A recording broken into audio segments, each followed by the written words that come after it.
네, 북한 문제를 중심으로 이번 주 진행된 한반도 외교 안보 뉴스 정리해드리는 북한 리포트 시간입니다. 네, 오늘도 한평정책연구소 왕선택 글로벌 외교센터장과 함께하겠습니다. 어서 오십시오. 네, 안녕하세요.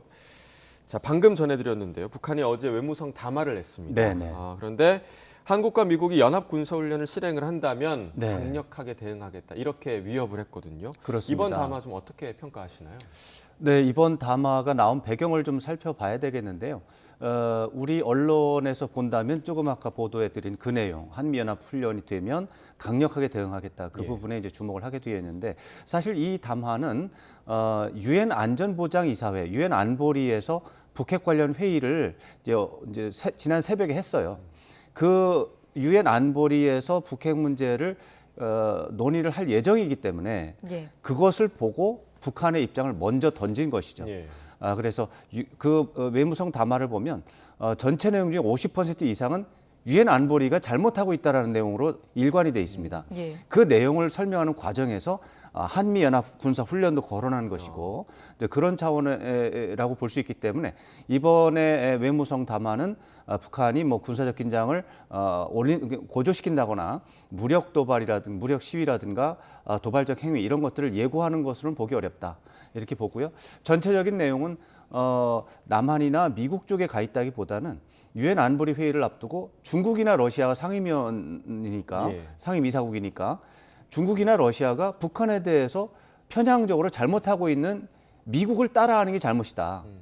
지금 이렇게 설명을 하는데 안보를 불안하게 하는 것은 미국과 한국인데 왜 북한이 제재를 받느냐?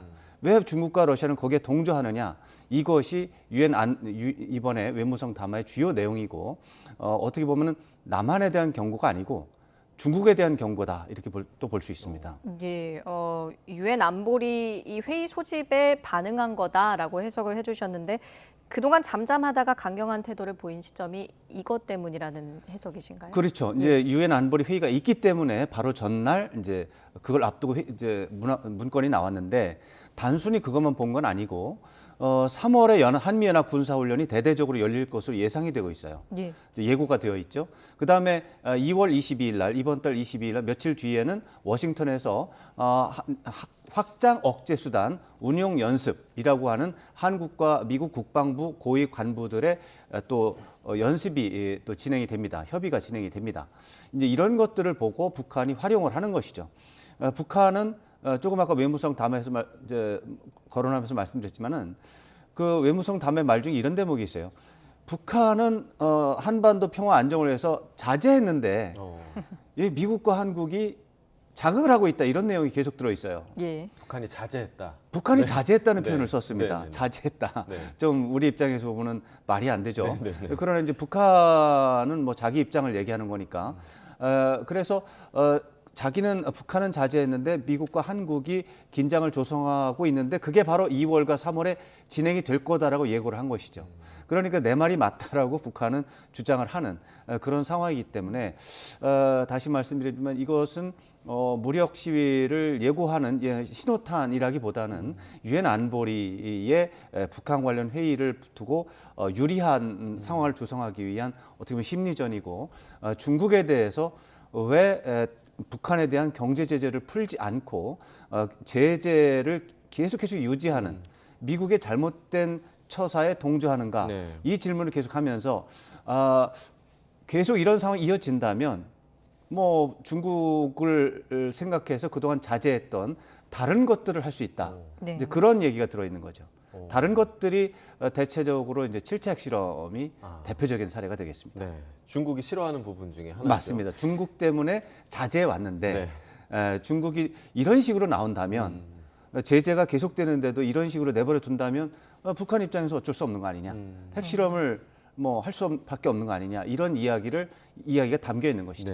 그러니까 중국과 러시아에 대한 불만이 또 담겨 있는 그런 담화 내용이다라고 분석을 해주셨습니다. 러시아보다는 중국입니다. 러시아 쪽은 거래가 중국하고는 좀 양상이 달라서 이제 러시아 쪽에는 지금 우크라이나 전쟁을 계기로 해서 북한이 러시아의 관계를 좀 변경시키면서 발전시키는 그런 단계이고 중국에 대해서는 불만이 좀 많습니다. 알겠습니다. 자, 이틀 전에 우리 국방부가 국방백서를 공개를 했는데 가장 사실 주목되는 점이 북한을 적으로 다시 규정한 것이거든요. 그렇습니다. 이게 지금 6년 만이죠. 6년 만입니다. 네. 2016년 판에 주적이라고 되어 있었는데 적이라고 되어 있었는데 2018년부터는 빠졌어요. 2018년 또 2020년 여긴 빠져 있다가 이제 22년 이번에 22년 판이죠. 지금 23년이지만 네. 2022년을 쭉 돌아보고서 이제 국방백서를 발간하니까 22년 판인데 6년 만에 적이라고 하는 표현이 다시 등장을 했는데 이거는 약간 좀 안타까운 부분이 있습니다. 예. 지난 한 15년 정도, 20년 정도 사이에 이 말이 들어갔다 나왔다 하는 거예요. 예. 이게 이제 우리 입장에서 보면은 뭐 진보 진영이 들어가면은 대체적으로 주적 개념을 빼려고 그러고 네. 이제 보수 진영이 정권을 잡으면 주적 개념을 늘려고 하고 그러다 보면 정권이 바뀌면 이렇게 되는데 이게 다른 나라가 보면은 참 이거 어떻게 생각할지 알 수가 없습니다. 그리고 주적 개념이라고 하는 것이 장점도 있는데 또 단점도 많이 있습니다. 이런 것들을 돌아봤을 때 이런 것들만큼은 여당과 여권과 야권이 좀 힘을 합쳐서 하나로 몰아서 이게 다른 뭐 미국이나 중국이나 일본이나 러시아나 북쪽이 봐도 그렇고 유럽이나 이런 나라에 봤을 때 저 나라는 정권이 바뀌면 주적 개념이 들어갔다 나갔다 하니 이거 뭐 저 나라는 안보 전략이 어떻게 되느냐 이렇게 흉을 볼 수가 있어요. 네. 이거는 국가적으로 좀 어떻게 보면 창피한 노릇이니까 이런 것들은 좀 정리를 해서 들어갈 거면 계속 들어가고 뺄 거면 계속 뺐으면 좋겠습니다. 예, 북한을 적으로 개념한 주적 개념도 다시 등장을 했고요. 북핵 대응 개념으로 삼축 체계도 이번에 다시 들어온 네, 거죠? 그렇습니다. 삼축 체계라는 말도 주적 개념이라는 말과 비슷한 또 경로를 걷고 있다 이렇게 봐야 되는데 네. 삼축 체계라는 용어가 생긴 건 2015년에서 16년 사이라고 보시면 됩니다. 공식으로 우리 정부가 거론한 것은 2016년입니다. 삼축 체계라는 걸 잠깐 설명드리면 북한의 핵과 미사일에 대응하기 위한 대한민국 군의 대응 전략입니다. 그래서 세 가지 방법으로 북한의 미사일을 막겠다. 예. 첫째는 킬체인이라고 하는 것은 북한이 핵미사일을 우리를 향해 쏘려고 한다면 쏘기 전에 부수겠다. 킬체인. 예. 그다음에 KAMD. 그 쏘기 전에 부시려고 했는데 부시지 못해서 북한의 핵미사일이 우리를 향해 날아온다. 날아오는 중간에 부시겠다. 공중에서. 예. 공중 요격. 예. 이게 KAMD. 마지막으로 세 번째 요소는 그렇게 해도 못 막아서 결국 우리한테 와가지고 터졌어요. 그래서 심각한 손실이 발생을 했어요. 그러면 그 부분에 대해서 10배, 20배 이상의 보복을 해서 북한을 거의 절멸을 시킬 수 있는 힘을 보여주는 대량 응징 보복 시스템을 갖춰놓겠다. 예. 그것을 갖춰놓고 북한에 계속 알려주는 거죠. 그러면 북한이 남한을 향해서 핵미사일을 쏜다면 이 10배, 20배로 손실이 확실하게 간다라는 것을 보여주는 방법이죠. 그러면 안 쏘겠죠. 예. 이렇게 이제 세 가지 방법으로 이루어진 게 이제 삼축 체계예요. 예. 그래서 2016년에 이제 공식 도입이 됐는데 2019년에 이 개념이 빠집니다. 왜냐하면 이 개념이 북한을 과도하게 자극한다. 그 킬체인이라는 용어도 그렇고 대량 응징 보복이라는 용어도 그렇고 남북 간의 평화적인 대화와 협상이 오가는 상황에서 그런 표현을 대화의 상대방인 북한에 대해서 그런 표현을 쓰니까 대화 분위기에 저행이 된다. 네. 이제 이런 분위기가 있어서 2019년에 그 용어를 사용하지 않는 것으로 됐습니다. 예. 사용하지 않고 사실 미국하고 한국이 미사일 대응이라고 하는 4D 개념이라는 게 사실 별도로 있었어요.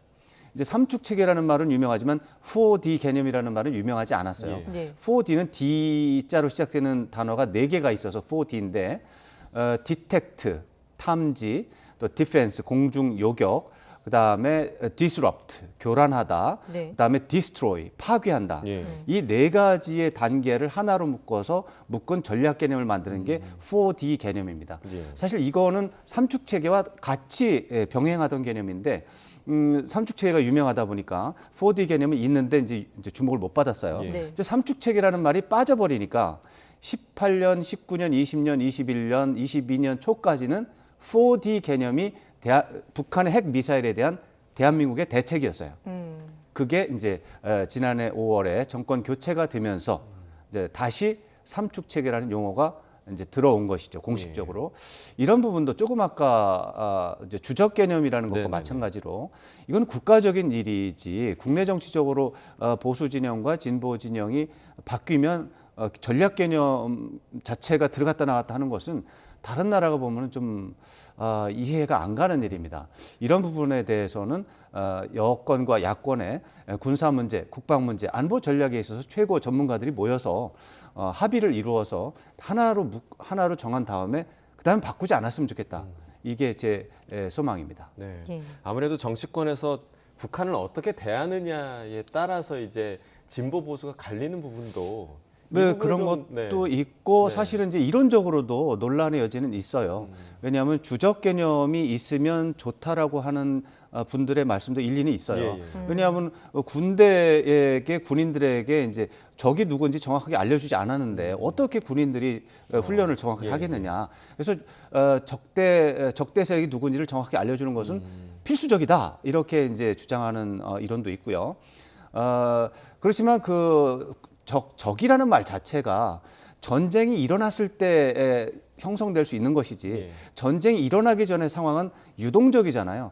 전쟁을 할지 안 할지 모르는 상황에서 상대방을 적으로 규정해 버렸을 때는 외교적으로 협상을 통해서 해결될 수 있는 여지 자체를 예. 줄여버리는 거죠. 그리고 주적이라고 지목된 그 대상이 아닌 위협이 또 있어요. 예를 들어서 우리나라의 입장에서 본다면 군사적 위협으로만 본다면 북한이 주된 위협은 틀림없죠. 그러나 이 독도 문제와 관련해서 대한민국 해군은 또 일본하고 갈등 관계에 있어요. 예. 그 위협이 맞습니다. 그다음에 방공 식별 구역이 대한민국 공군이 지키는 굉장히 중요한 관리 구역인데 예.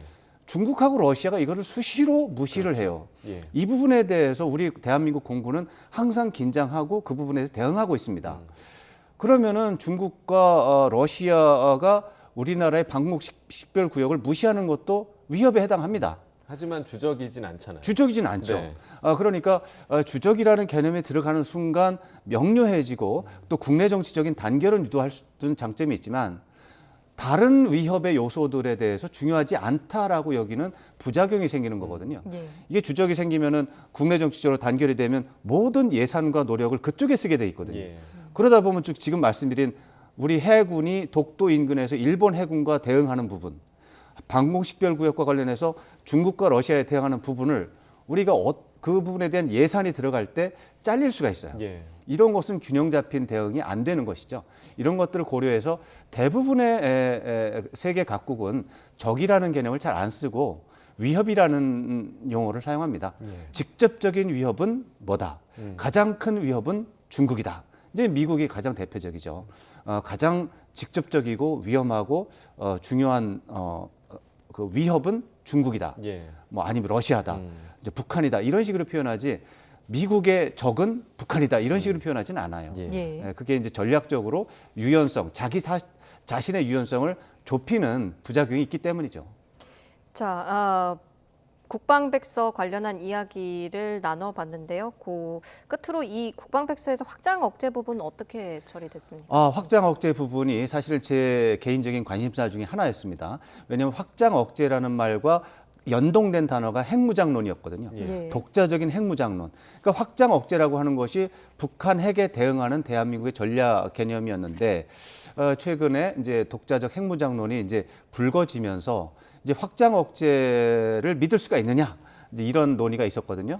그런데 기억하시겠지만 지난 1월 말에 로이드 오스틴 미 국방장관이 굉장히 바쁜 상황 속에서도 서울에 와서 확장 억제가 정상적으로 작동하고 있다고 강조하고 돌아갔습니다. 예. 그렇게 하고서 한 사흘 뒤에 워싱턴에서는 박진 외무장관이 가서 워싱턴에 가서 블링컨 국무장관과 회의를 하고 결국 그 확장 억제가 잘 작동하고 있다는 말을 또 반복했습니다. 예.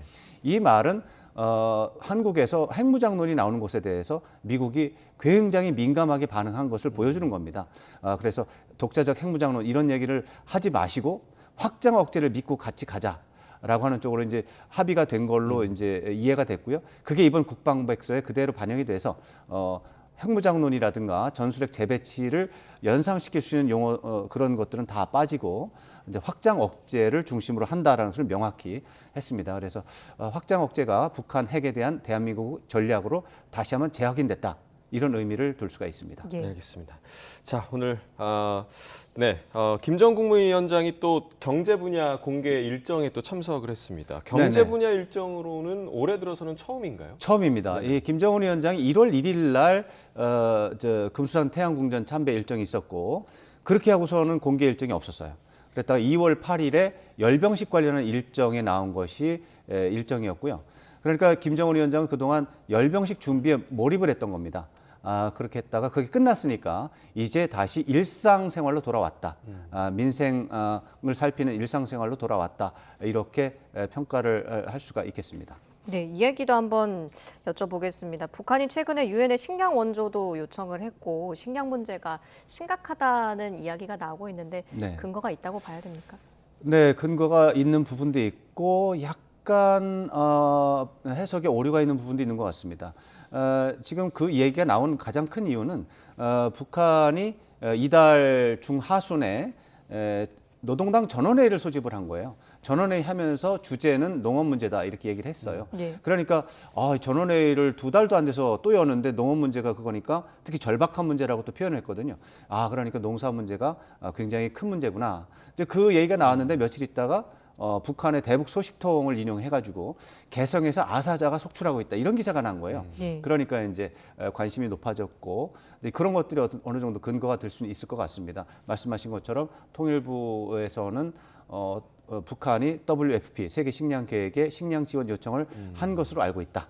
그러나 그 뒤에 다른 문제 때문에 진행은 안 됐다 이런 식의 설명이 있었는데 이게 사실은 이제 식량 생산량을 이제 우리 남쪽에서 계속 그 북한 경제 담당하시는 분들이 관찰을 해요.